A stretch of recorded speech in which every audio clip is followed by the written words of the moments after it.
fact you're not here. You ain't even real, but you still bring me fear. You make my bones so tired that my soul stands up. But now I'm starting to need to bleed to fill this cup. It's like I'm starting to need to bleed to fill this cup. Oh. Hi, everybody, and welcome back to The Working Wing, the podcast where every week we watch some episodes of The West Wing and break them down from our own unique working leftist perspective. My name is Tim Schultz, and joining me, as always, my dear friend, longtime debate partner, and a man who was codenamed Blackwater in the 1950s, Killian Collins is here. All right, Tim. I knew why you picked this episode down here, because it's like one of them. Oh yeah, no, like I saw this on the list. And I was like, oh, we gonna have to talk about the McCarthyism was right episode of The West Wing. Yeah. It's like I knew I was gonna get the like, oh, Killian, you just haven't looked in that nice FBI file where the nice FBI agent tells you about like all the secrets that they've been keeping from the American public because their minds are too feeble to understand any of this stuff. And don't worry, we blocked out all the important parts that are completely irrelevant. We promise. We promise. And we promise her about she's the national security advisor. You can trust her. But all of that is from our second episode today. Yes. Our first episode today is about another issue near and dear to our hearts, that of marijuana legalization. So do you want to kick us off? Afro Men for President 2024. Hell yeah. Honestly, still looking at also in terms of current events, looking at the national race right now, still my favorite candidate of choice. Yes, no, absolutely. Afro Man, it's Afro Man number one, Cornel West number two. Everyone else is a distant third. I'd probably get like RFK and then like Marianne Williams. Like it's still is like, you know, I go Marianne Williams over RFK just because. Wow, she's been less like explicitly anti-Semitic than RFK over the past month. Tim, RFK is the biggest Zionist around. How is he anti-Semitic? Because he got on the radio and said that the COVID-19 virus was targeted to spare Jews. That's bullshit, dude. That is a taken out of context thing. That is complete bullshit. Dude is the biggest Zionist around, which is just kind of just really just shows that it's like, well, I guess if you question this about like what he says about vaccines, which I don't even completely agree with, but it's like, yeah, it's like motherfucker apparently he's like been more involved in this shit than I ever have. So it's like, whatever. It's like I'm fine with him having a discussion about it, but it's like the smears about like anti-Semitism when that's one of the issues where it's like, well, man, I wish you'd be a little more critical of Israel and actually like be supportive of Palestine. But he's not that dude at all. I think that's one of the things I'm way more critical about. But the smear for being like, it's kind of like when Bernie Sanders got smeared for being a sexist, for saying that like to Elizabeth, like for when Elizabeth Warren claimed that like Bernie told her like off. Well, this isn't a claim. This is. I mean, these are comments that RFK made himself on the radio. You can go listen to them. This is not secondhand repeating of anything that like RFK told somebody. This is just a critique of his radio comments. Yeah, that I think are taken out of context completely. But like, I mean, it really just is pretty surprising there, because it's like his record and everything shows completely the other way. So I mean, when you're swimming in those kind of conspiracy theory. And the anti-Semitism is never far when you're that deep in the conspiracy theory. He's a big conspiracy guy, and as soon as there's a conspiracy, it's like, well, it's anti-Semitism is right there. So it's like you went and anti-trans. Well, the and aliens must be right next to that too. Like, I mean, Tim, it's kind of like, you know how you start like it's like you start just being guilty by association by like what you can think that a person who doesn't know much about this guy will just like kind of into that corner. Dude literally went on the radio and said something that was explicitly anti-Semitic. That's all I was saying. I mean, like I'll have to listen to it. I'll have to listen to like see what it is exactly. But it's like I'm pretty sure a lot of this shit is taken out of context too, because it's like the dude's record is pretty much just nothing but supporting Zionism. So it's just like, yeah, I don't see like how, like if he's that supportive of like Israel, like why he would say something anti-Semitic. But it's like, okay, dude, but it's like that's why I don't believe it. Like it's just like, well, yeah, he spent that much of his career like, actually like advocating for that. So doesn't make much sense. I thought his entire career was mostly one, environmental activism, and number two, vaccine denials. I mean, that's my understanding of like his top two, issue profiles. There's a lot more to it than that, though, Tim. But it's like I understand those are the smears against him in the media, pretty much. It's just like, but anyway, it's like I'm not really here to be like, well, hey, like, if you want to make Marianne number 3, if you want to say that the grifter who's like, I'm not voting for Marianne. I know, but it's I'm like, not voting for RFK or Marianne. I'm just surprised about that. Like you hate RFK so much that like Marianne's 3. I'm surprised. Like it's just like.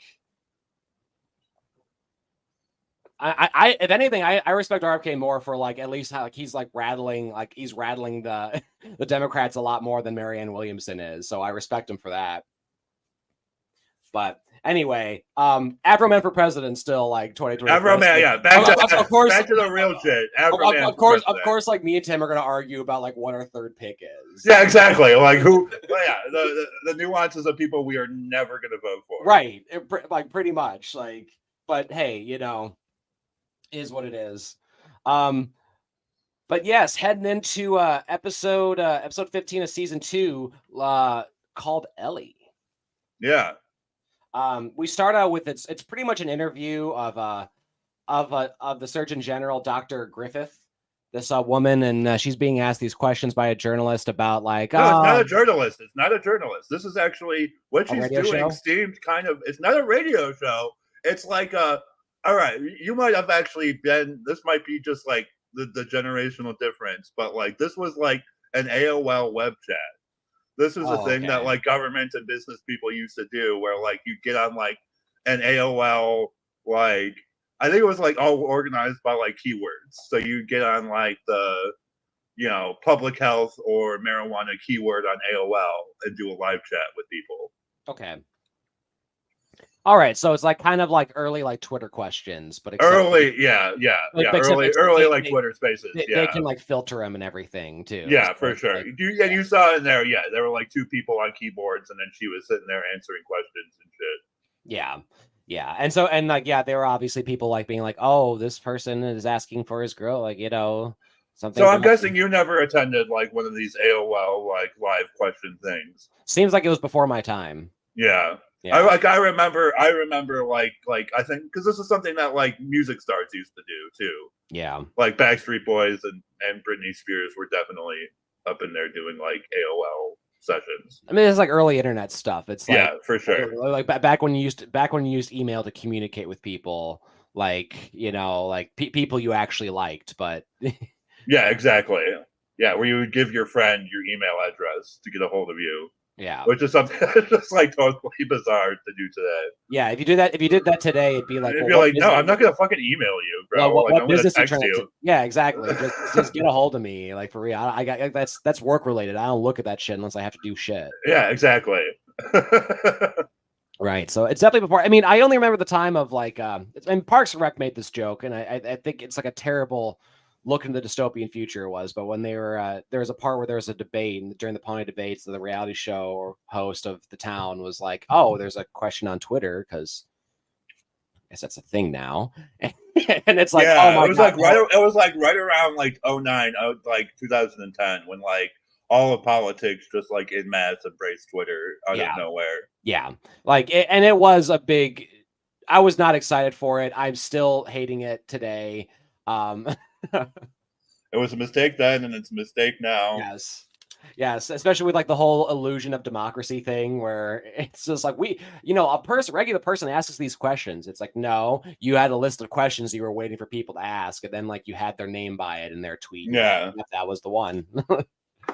Anyway, moving on.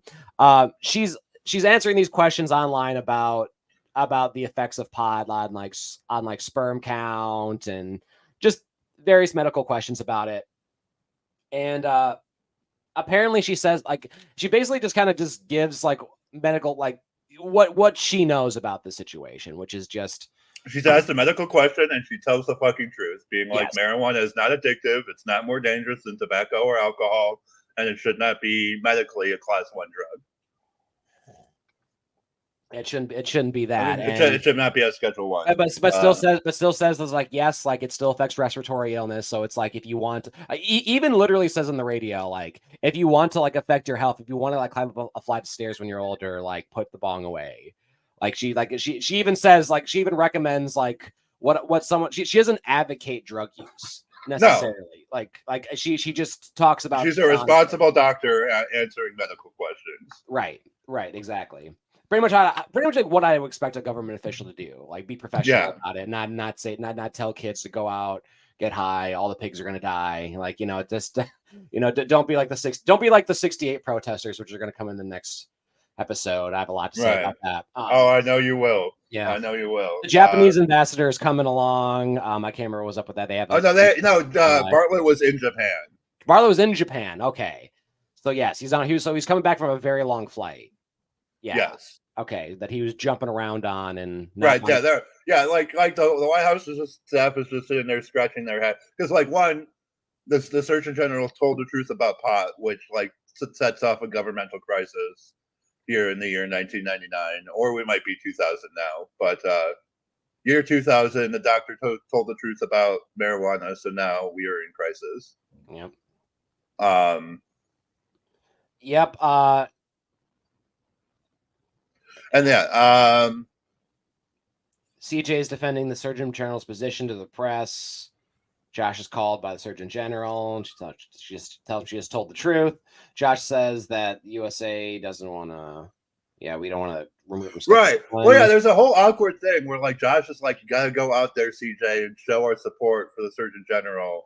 And then there's like a whole awkward moment as he's leaving where they set it up so that like CJ can be like, what are you going to be showing her? And he's like, the door. And it's an awkward moment that doesn't quite work. That was pretty forced on Sorkin's part. Yeah. His writing isn't. So he goes to her and is like, got to resign. And she's like, no. Yeah. Refuses. Yeah. She said the president is going to have to force his hand to do it. So, CJ takes a question about the Prince of New York movie. How it's being protested against because there's sex violence and religious imagery. It just kind of seems like some risque film that the Christian right was like adamantly against at the time. Yeah.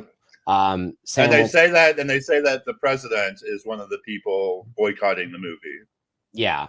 Yeah. And the filmmaker apparently calls the president kind of cowardly for not sticking up for, the First Amendment and, the Freeman's right, a filmmaker's right to expression. Yada yada yada. Because he didn't select his film for like the film he was going to watch. Right, exactly. He was offered to screen this new movie at the White House, and Charlie, on behalf of the president, turned it down.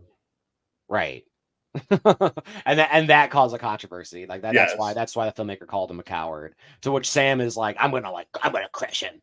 I'm gonna crush him. Danny quotes Eleanor Bartlett, not Zoe or what's his other daughter's name, like Lily or something, like Liz, yeah. Bartlett. I gotta remember like Liz Cheney. Yeah, exactly. Yeah. Toby's negotiating with some fucking. It's so basically during the State of the Union they announced that they were doing that Blue Ribbon Commission about Social Security, right? Oh yeah. And they want like he's talking to like a group of labor advocates, and he's talking to a group of like seniors advocates, being like, we want someone who's going to back our interest on this commission. The guy they want is that left-wing senator who said he was going to run as an independent if they tried to fuck around on Social Security. Yeah. They want that guy on they want that senator on the commission, and Toby doesn't know if they can get him, so he's trying to be like, "Hey, trust us, we're your guys," even though they are not Labor's guys, and they make that clear. Right. So Toby's bullshitting them. And yes. Yeah. Okay. Good on him. Toby's trying here. Toby's trying. Toby's trying. He's doing it. He's like his other role when he's in I Am Sam, and he's that lawyer trying to take that mentally handicapped daughter away from him, even though he raised her during the toughest years he could have raised her. So, like, I haven't seen him in that. Dude, it's terrible, dude. It's because, like, you'll see it. Like, watch the trailer of it. It's bad enough because you see Richard Schiff in it, and he's just like, okay, do you think a mentally disabled man can watch a daughter if, when she's 8 years old, when she's 10 years old, when she's 12 years old? And it's like, it's kind of funny because like, well, rhetorically, man, it's like he raised her like during the years that like it's the most like messed yeah, it up actually gets easier. Yeah, like, for sure. Like now the daughter's able to raise herself. Now it's just like, oh no, like he can't have her around anymore, dude. She's like 12. Like, well, what do you think's gonna happen? Like he raised her during the worst part. Like, yeah, for sure. Part. So, but whatever. That's a different discussion. She took I Am Sam, which is like, I think he only took because it was a drama in like that part of the 90s where it was like mentally. You gotta get those paychecks too, Yeah. Oh yeah. Yeah. Well, a discussion for another time. President Furious is furious at Danny because he thinks that Danny called Ellie, but apparently Ellie talked to him or called him to talk about why. Apparently, I was making a comment on the marijuana. Ellie, his daughter Ellie called Danny at the New York Times and was like, because like the whole speculation is, oh no, she told the truth about marijuana, now she's going to get fired, and she was like, Dad's not going to fire the Surgeon General. He's not going to do that.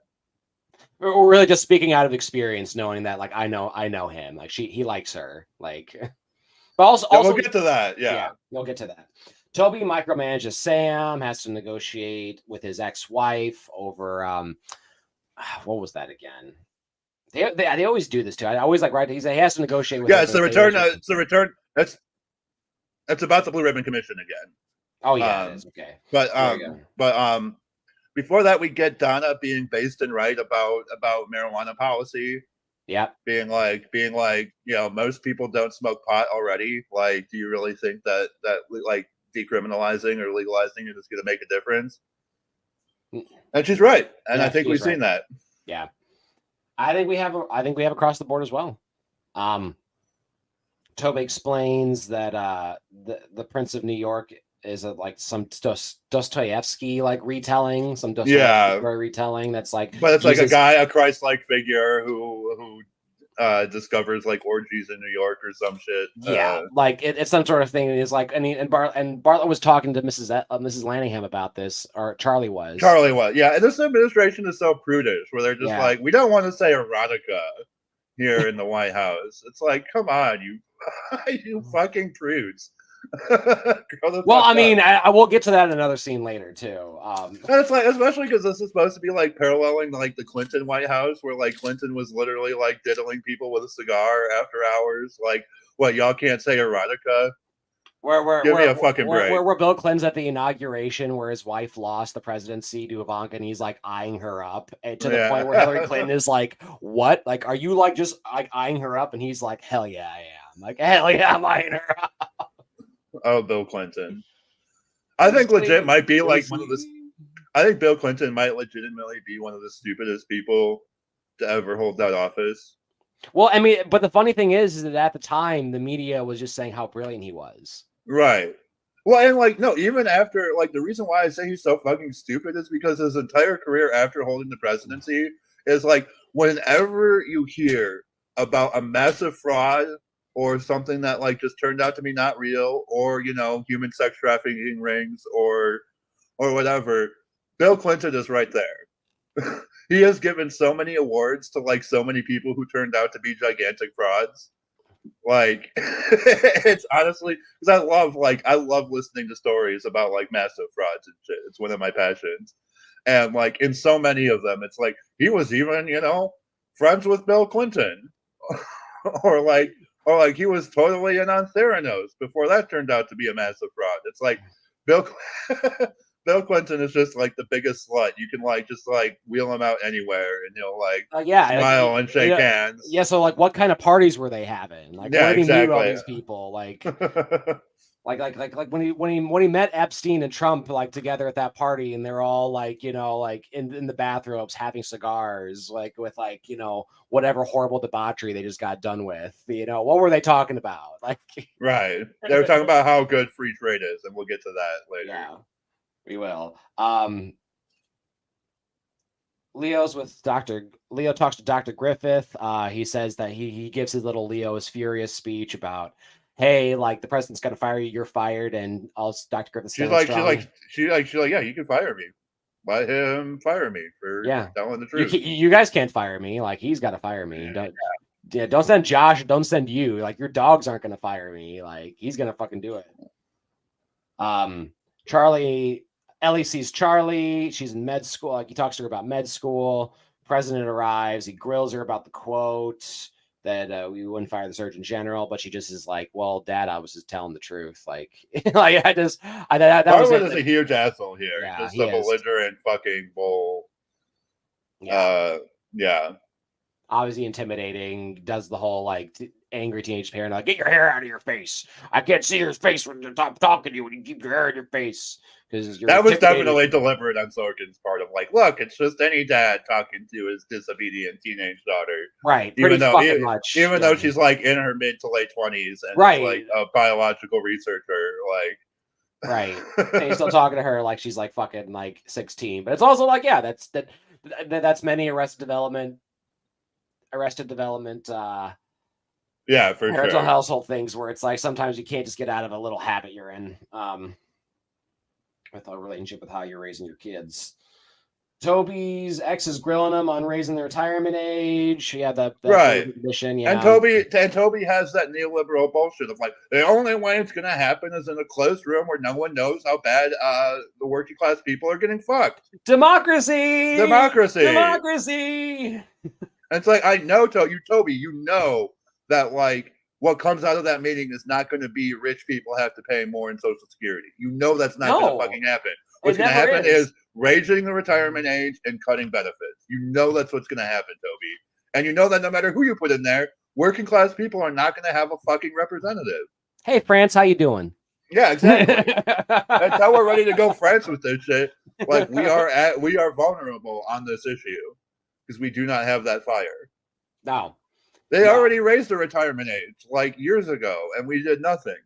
Oh yeah, we're just like, well, you have to save up a little bit more, guys. Make sure you save up for retirement. That's all I ever hear. For sure. And please hope that Wall Street does not just like lose your entire 401k as well. So like, don't keep it under your mattress, but you need to collect interest. So it's like, maybe like put some of it under your mattress, but that some of it in the bank. Maybe put some of it in crypto, but also don't. You're just that's fucked. Like, what the fuck? Fucked. Yeah, you are just exactly. Fucked. You're just fucked. Like, So he's like, you close the door, let them be lawmakers. Let them be lawmakers. I like that little line. Sam grabs the Prince of New York filmmaker, takes him aside, and grills him about like why he called him cowardly. And Sam does have a good point of like this is a non-censorship society in action. The president was offered a chance to watch this movie. He's like, no, I don't want to. And that's just freedom of choice in action. You don't need to ban movies. You just need people who don't want to watch them to not watch them. Right. And then he blames like his lack of sales on him. And it's like, yeah, whatever. Yeah, you were never gonna do business in Mississippi to start with. Right. Yeah. I mean, maybe if you want to do more business in Mississippi, you could like. Well, you gotta do Sound of Silence if you want to do business in Mississippi. You mean Sound of Freedom? Yeah, Sound of Freedom. That's right. That's why I figured that movie's gonna get brought up. President screams, "Dial M." Also, it was kind of funny because the filmmaker mentions like, "Oh yeah," he's like, "Well, don't be used," because what was bullshit about Sam's argument was he saying like, "Well, you use too much sex and violence and that stuff too," and the filmmaker was like, "Oh yeah, not like Alfred Hitchcock did any of that in his films." It's like, well, right, like you're like right, exactly. Like you are totally right. It's not about the sex and violence, but it's like mostly it's like I think it's like maybe one of the first movies ever was like Lady in Front of a Train or whatever, which is like literally sex and violence in the context of that time period. Right. It's been a thing as long as visual mediums have been a thing. Yeah. And the thing is that like there's a whole bunch of things that use religious imagery too, like to paint things in a positive or negative light. It's used all the fucking time in movies. So Right. it's like it's really just based upon people's tastes. And that's it. It's like if you want everyone to like your movie, you have to try and like water it down and make it tasteful for everybody. But guess what? Those movies usually suck because they have no message and they're not directed at anybody. Right. Well, yeah, like what they call like the 4 quadrants entertainment. That's like Marvel, and that's just why Marvel is the way it is, appealing to everybody. Yeah, and offending no one. Meets with Dr. President meets with Dr. Griffith. We find out that she's Ellie's godmother, and he's not going to fire her. He's not going to fire because he basically gets into a conversation about like, why does Ellie not like me? And she's like, because you're a dick. Because you're a dick. Well, and here it's like we kind of just learned that like this is incredibly a nepotistic hiring of like, yes, this doctor has apparently just been friends with the Bartlett family for years, decades, and that's why she was appointed Surgeon General. Yeah. And this conversation is like what happens as a result of that, where like you're supposed to be talking about like a serious political issue, and instead you end up doing family therapy.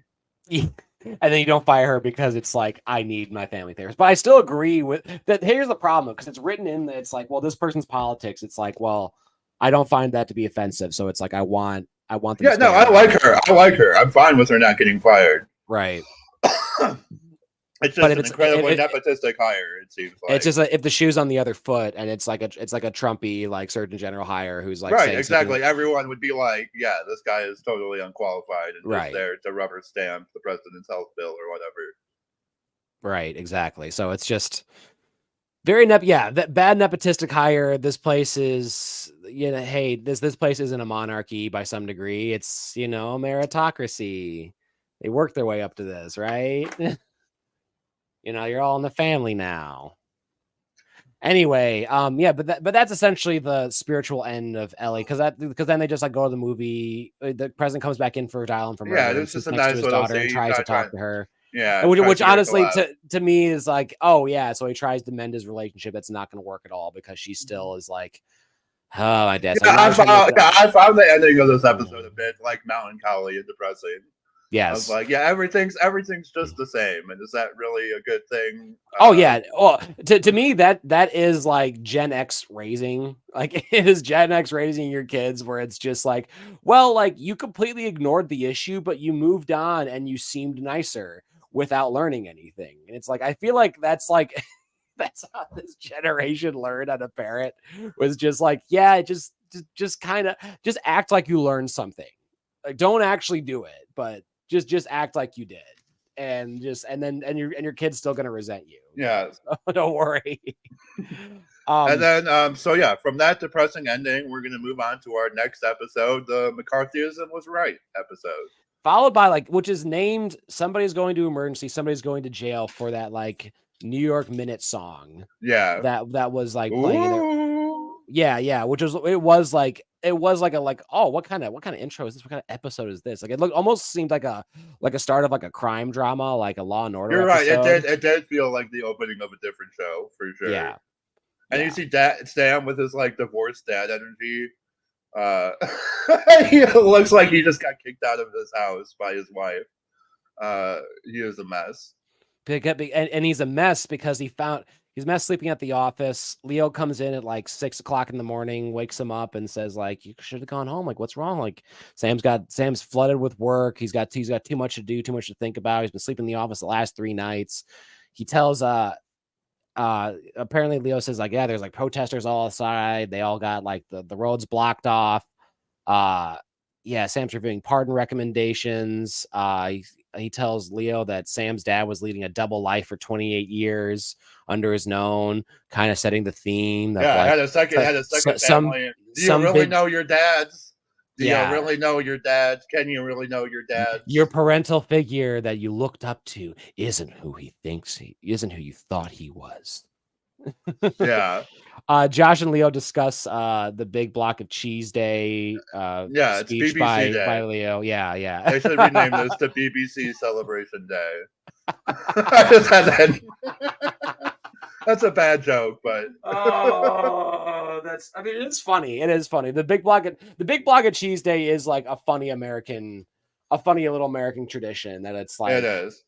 that's there. But Leo wants to give this like Andrew Jackson speech that he gives every year about like how it was the first election that white men could vote, and they got a president that like got a huge thing of cheese into the form of the White House that anyone could take for the voiceless, for all those voiceless people that voted for Andrew Jackson who couldn't vote, right? Like all those people for like people who building the for country. people who were rich but not landowners, basically.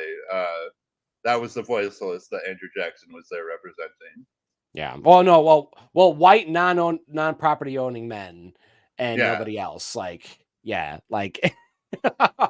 Anyway, but that little bit of Jacksonian democracy, Leo wanted to revisit, and the whole time he's trying to give this speech to like the staff before giving them their assignments, which is like basically that day is it's kind of like a quack day where it's like you guys get to talk to these quack commissions that we said we'd talk to. Then today we hear them out and ignore them. Yeah. Type of day. There's a brief aside when they're talking about the World Bank and they're like, why aren't they in Sweden? Sweden is part of the World Bank. Why aren't they protesting in Sweden? It's like, okay, who appoints the leadership of the World Bank? The U.S. appoints the leader of the World Bank, always. It's never been any other way. The U.S. submits who they want to lead the World Bank, and the rest of the World Bank just rubber stamps that choice. Yeah. There's literally never been a democratic process for determining the leadership of the World Bank ever. Yep, there really never has been, and yeah, they kind of like laugh at that. They laugh about the cartographers for social justice, which I was already like kind of privy to like a little bit of this, which I was like, no, the cartographers for social justice are a group of lefties who I have time for. I like these guys. No, I can't wait to talk about this with you. So it's like, but yeah, they basically interrupt with like, why am I getting this dumb assignment? Toby talks about like the protesters outside and like, oh, in 68, they're amateurs. Yeah, we used to do it great in 68. Yeah, that was great. It's like, yeah. Well, and he has this thing where he's like, the cops are ahead of them at every step. You know why? Because they go to their websites and it's like, Toby, they also have like dozens of rat fuck undercovers like embedded like with all of these groups, and that's also how they know that they were using in the 60s too, Mr. Yeah, Toby. exactly. Look up MK Ultra and see what they were doing with these like lefty groups on the inside. Like they were in the shit, bro. Like those little protests were only happening because the FBI was letting them happen. I just listened to a podcast about the British program for like embedding police in leftist groups. It's really like diabolical shit for sure. Yeah. Oh yeah, and in America, we ain't no different. It's all no, exactly. America was not doing less of that than the British. I can assure you. Yeah, and it's like they're in all the groups too. It's like every group. If you're independent, you're a conservative, you're a liberal. They're fucking in your group. Doesn't matter if you're baking cookies and saying I want to give cookies to like children to like child soldiers. That's it. That's all I want to do. I want to feed those. I don't know. I don't know. Or I want to feed starving kids. They're like, yeah, there's going to be someone in that group trying to be like, let's get guns and start killing the government. Anyway, when your dad is a commie, you got to call Sam Seaborn. Yeah, no, I hated this build up for it because they give you no information again. They're just like, I need to talk to Sam. And I just was like, I kept having to go back because I was like, what did they say over the last 3 minutes? It was like nothing. It was like nothing about like, I need to see Sam. And I'm like, who is this bitch? Like, who is this chick? Like, I don't know, like, why she's here. Why is Donna so interested with her? Like, why is Donna being so secretive about it? Like, the whole vibe of this, they're all talking in dark rooms and like making a phone call with this like dark, creepy music. Like, everything's so cryptic. Yeah. Yeah, she says her dad's dying. That's really all we know at that point. The president's getting briefed by Charlie. Talk about some like historical law he passed about like preserving like historical. Which means that he can't. Yeah, he passed like you can't just tear down like old barns and shit law in New Hampshire, and that's why Bartley can't get his first choice for a presidential library. Mm-hmm. Because of a law, dumb hick law that he passed. Exactly. Yeah. Because he's a big historical nerd and he wants to preserve those fucking barns. Yeah, exactly. Steph meets with Sam and Donna. Yeah, she talks about Daniel Galt, who was apparently a special economic advisor to FDR, who was put in jail for perjury and espionage, which Sam defends as perjury. Sam says he's proven his innocent.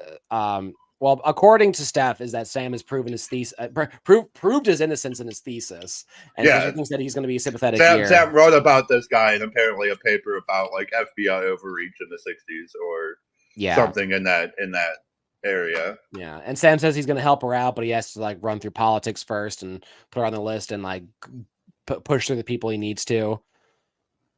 And then the whole time Josh tries to see Sam and he tries to make him laugh the whole time. Keeps trying to say like, hey, let's laugh at these cartographers for social justice. Like let's laugh at the protesters. Come on, man. Have some fun. He keeps trying to crack jokes and Sam's just like all business.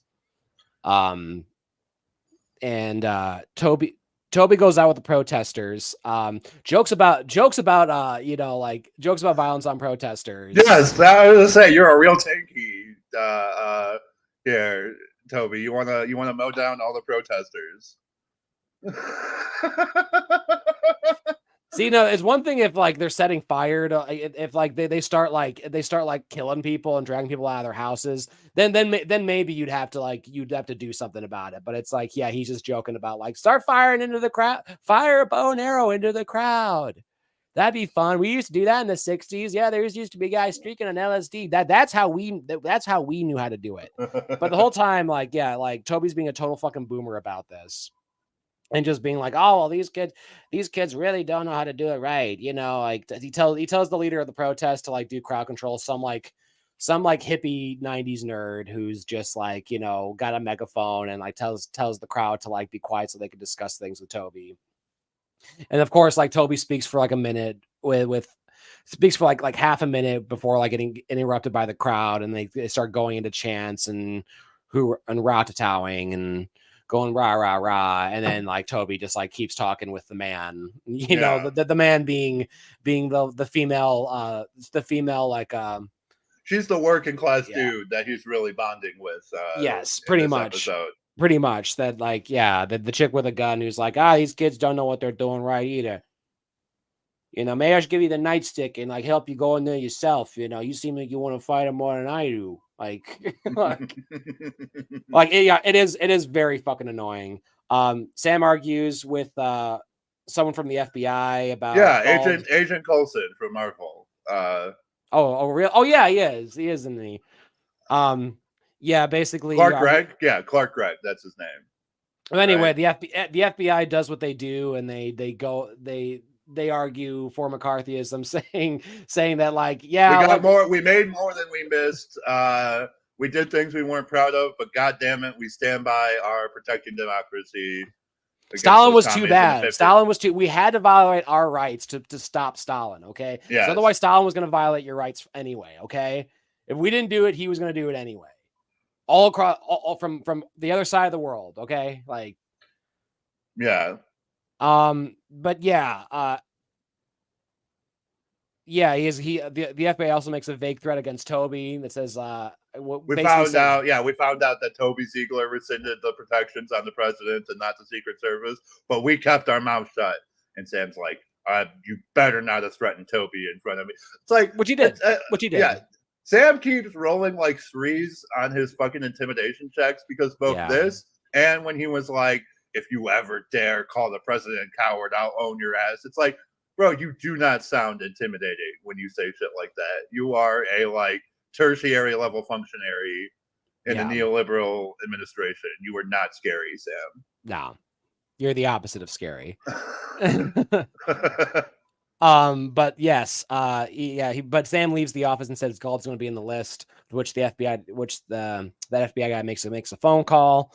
CJ meets with the cartographers for social equality, along with Josh coming in to make fun of him.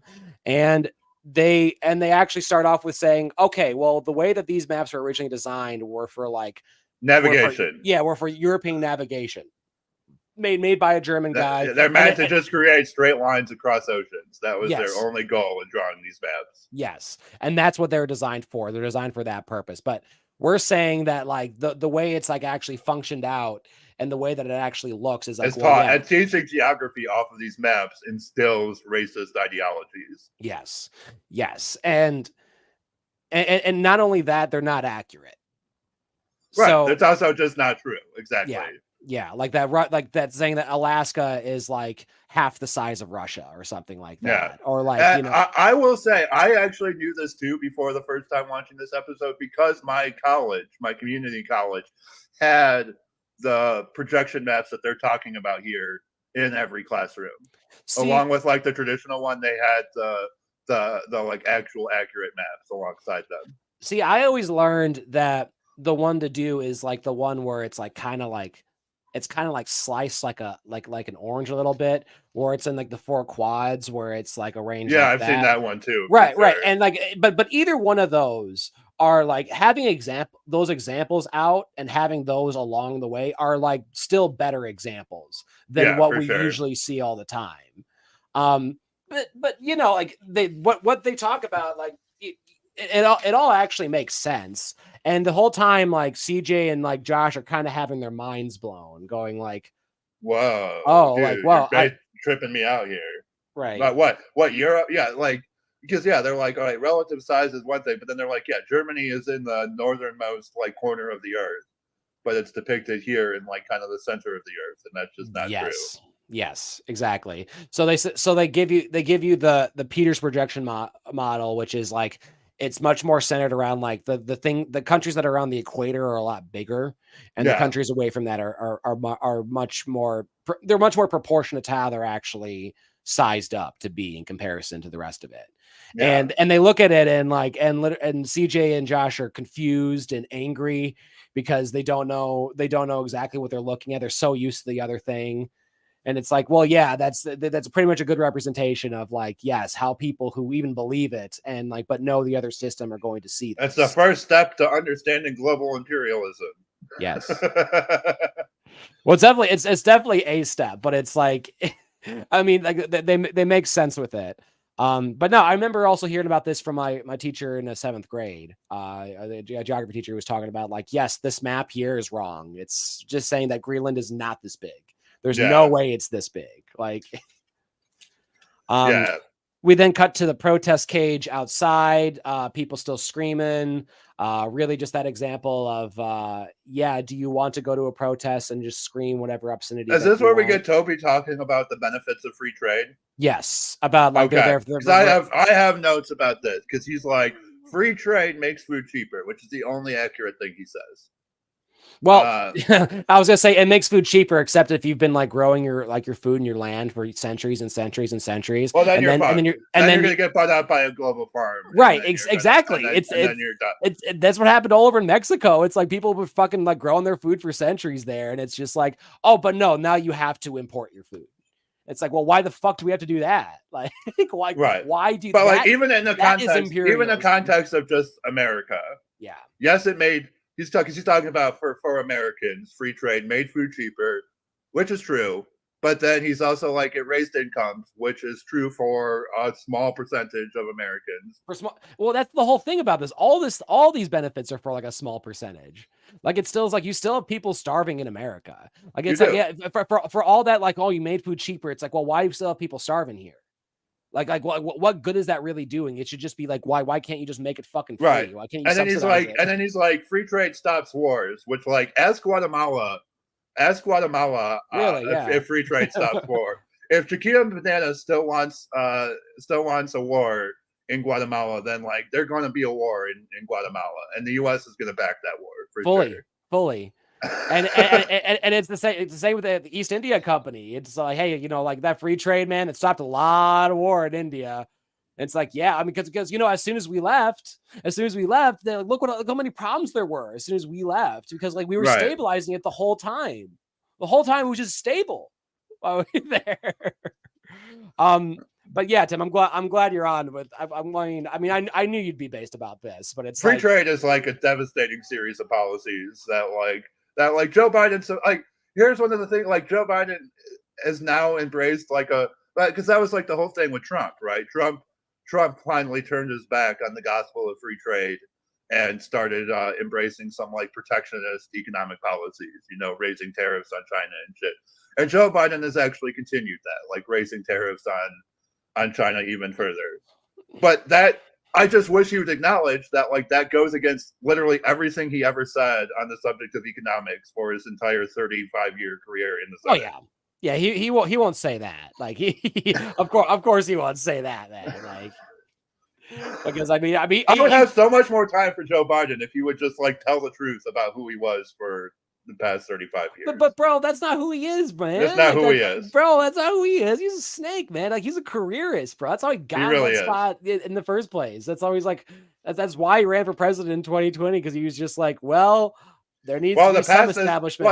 History is a lie and the past is dead, so I can just reinvent myself as quote unquote the most progressive president in history. Right. The Americans have the memory of a goldfish, and they're gonna forgive me for what I do anyway. I just have to be like Trump. I have to be like Trump bad. Anytime you bring up free trade on the internet, people are like, I don't care about votes from the 1990s. And it's like, well, you fucking should, because we're still hurting from it today.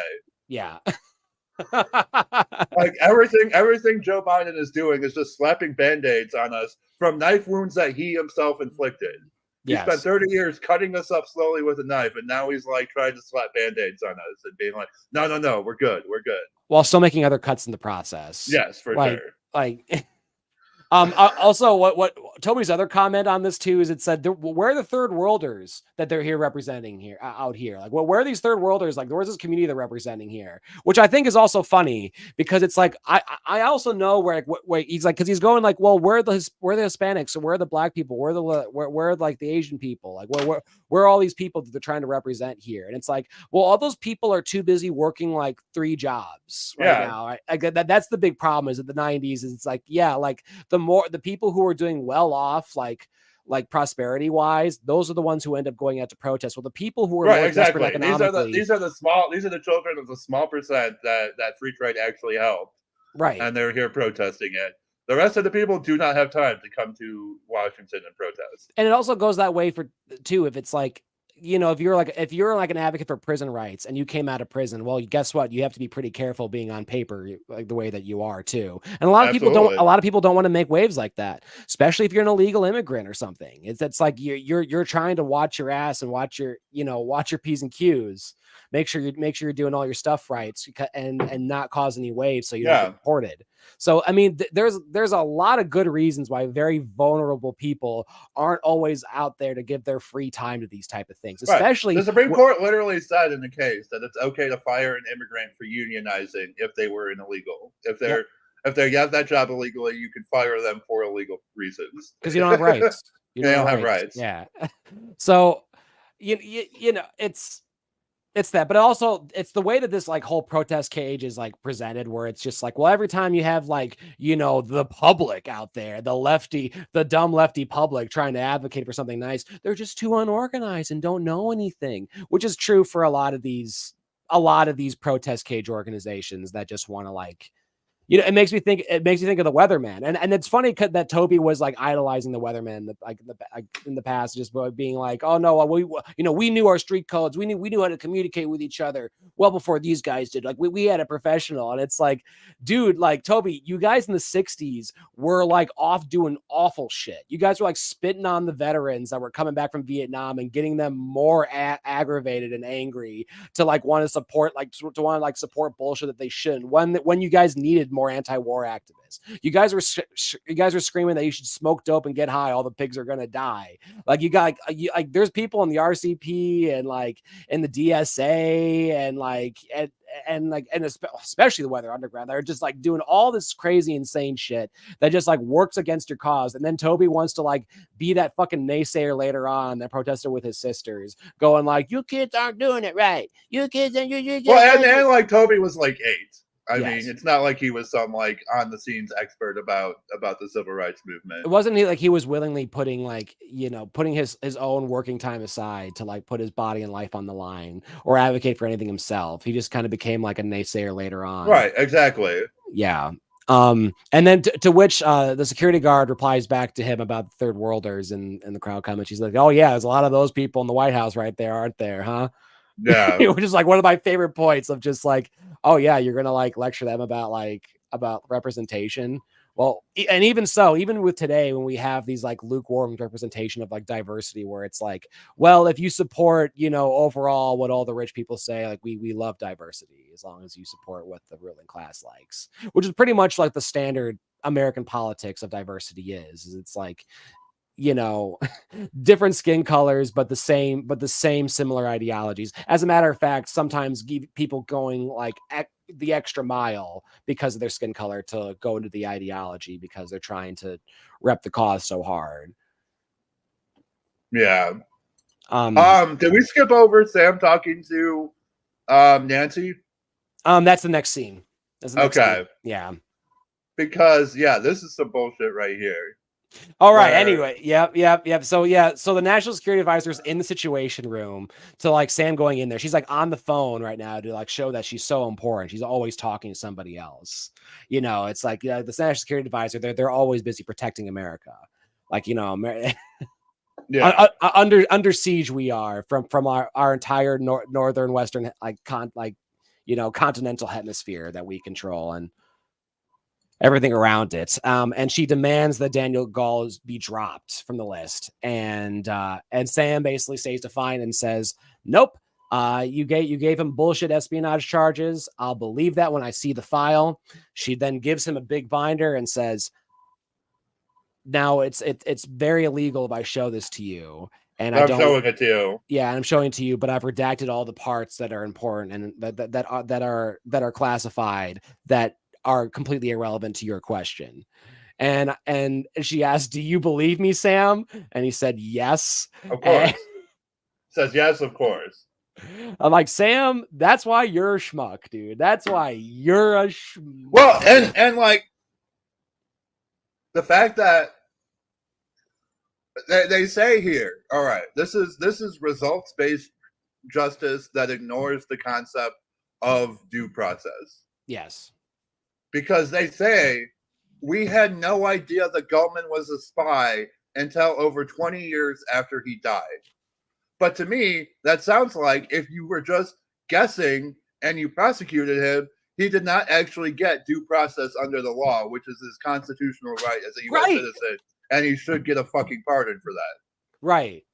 But they use the whole guise of it's just like, but he's a spy, and in the Soviet Union is so bad, like you need it's treason, guys. It's treason.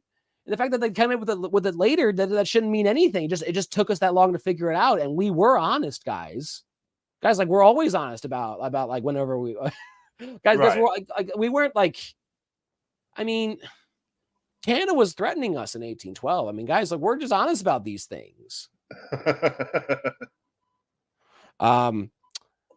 Yeah, but he reads the documents to his dismay and is like believing her off of his days off of not sleeping. The cartographers are still back making good points. Yeah, and they're freaking them out. Feeling like North-South does not actually have to be the way we look at a globe. Exactly. Globes are entirely relative. Exactly, because it's just like, well, there's no north or south. You can spin a globe. Yeah, exactly. Right. Ender's Game. People who read Ender's Game know this, that any direction can be any direction in space. Right. Exactly. So it's like, in the context of what we know, why don't we just teach it like this? And so then they flip the map, and then they just kind of go, nope, I'm out of here. I'm out. Bye. Can't do this. My mind is blown, man. My mind is fucking blown. When then these little cartographer nerds are like doing that, they even explain, they kind of even poke fun of them when they first introduced these guys by saying that like, oh no, we only have a membership thing of like $20 a month to join us, like they're just soft spoken and like nice little nerds, and they're just like, oh, you're Joe and I are talking to the big dog. What do you have to say here?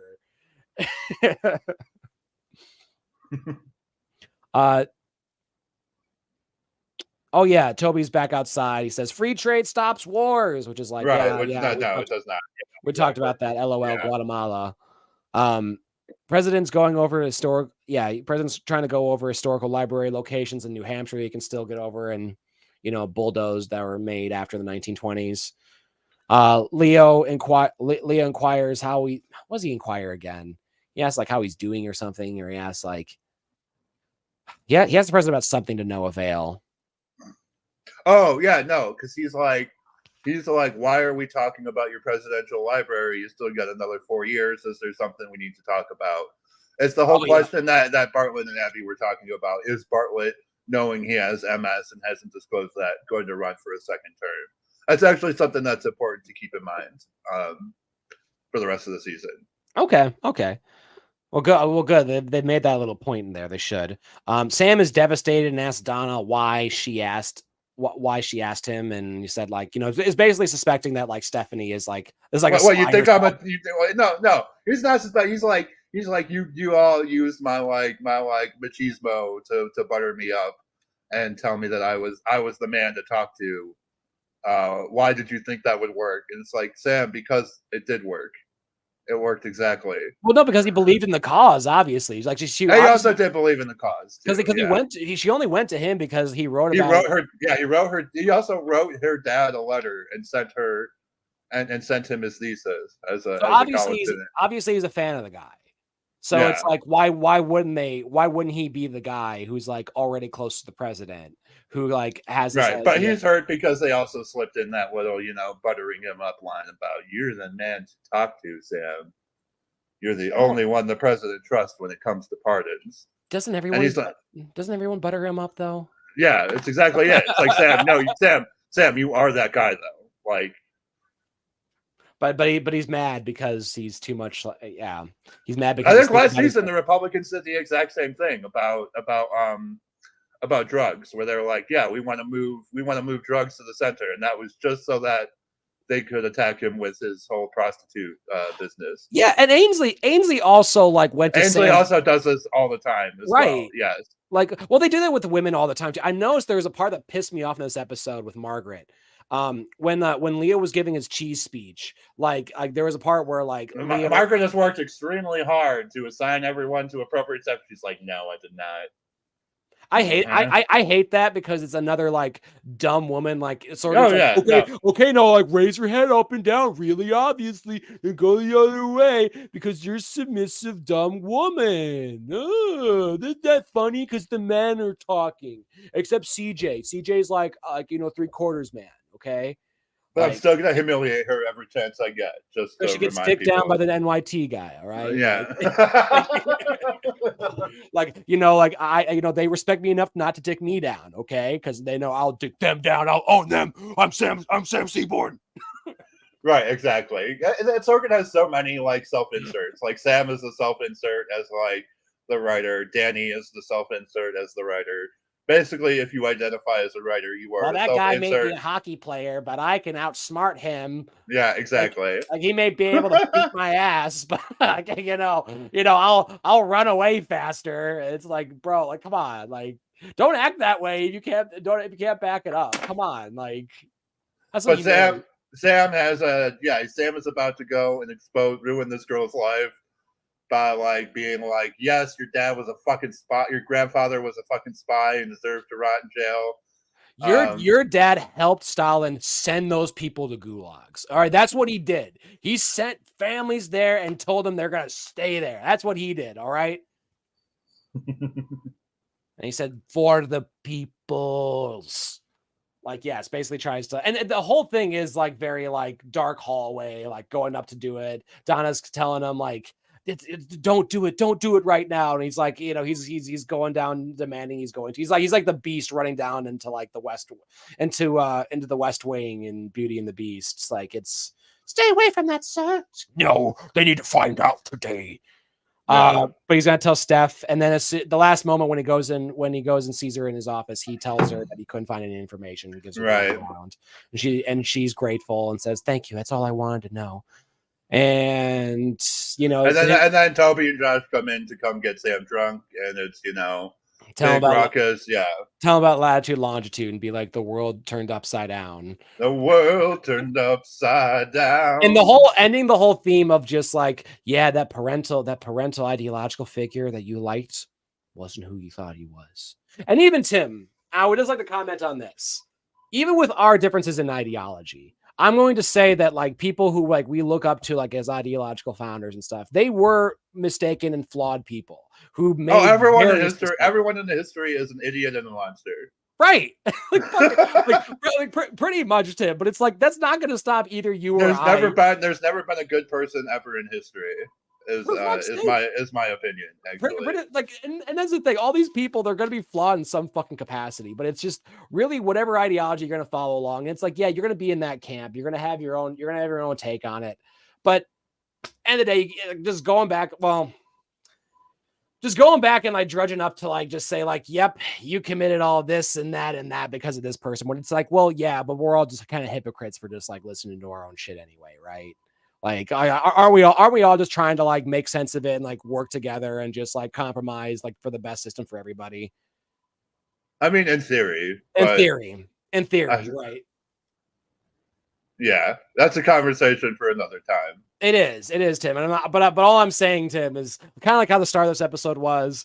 When we do agree on like our first two choices for presidential candidates. Oh yeah. We're always gonna find that third one that we're gonna start like arguing about, man. Oh yeah, absolutely. That's how leftists do. I know, bro. I know, but it's like I think it's smarter for us to like find that unity between like the first two that we liked and then just run on that. Because hey man, like I think it's funny to me that's like there's plenty of people who are gonna look at us and go like, well, Cornel West isn't your first pick, he's the only serious one. And he's not serious. It's the only thing. Like to me, that's why I rep Afro Man over Cornell, because like they both have the same chance of winning, which is to say 0. But Afro Man is more based. Yeah, I don't really trust Cornel West's approach as much. I kind of like Afro Man's approach a little bit more. Yeah, he's just chilling, just vibes, just chilling, just making those comedy beats. I mean, I do appreciate Cornel West going on his little rants. I do love his little sermons. Oh yeah, because everyone's so mad. Everyone gets so mad.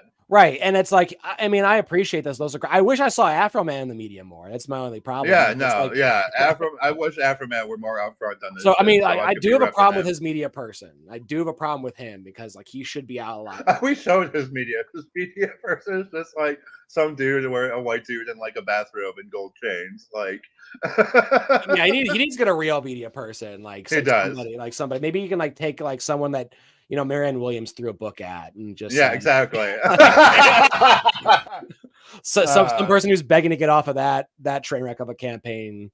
So, but anyway, folks, I think the next two episodes we're going to get into, we're going to skip one episode, but we're going to skip the Stackhouse filibuster, which is like, yeah, it's like everyone writes letters to their parents during a filibuster, and it turns out the guy doing the filibuster has a child who has autism. Like they removed funding for like childhood autism research from a bill, and so a senator who has a child who has autism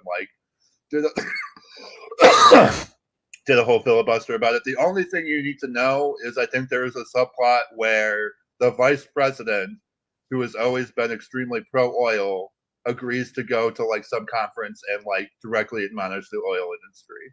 Okay. And so then people are like, why would he do that? Is he perhaps setting up for a presidential run? And so that's all you need to know. And then we will resume our coverage with 17 people and Bad Moon Rising. Woo, woo, woo, woo, woo, woo, bad moon. I feel that bad moon rising. You know, they do like their song titles, but I mean that's just the theme of the season when he's filling those filler episodes. But still pretty good one. But I guess next time, folks, we will see you on that probably Monday morning, but it might be Monday afternoon too. But we'll be around for another broadcast of the Working Wing. Yes, indeed. Now on Mondays. Yeah. All right, folks. But until next time, keep on working. Keep on working.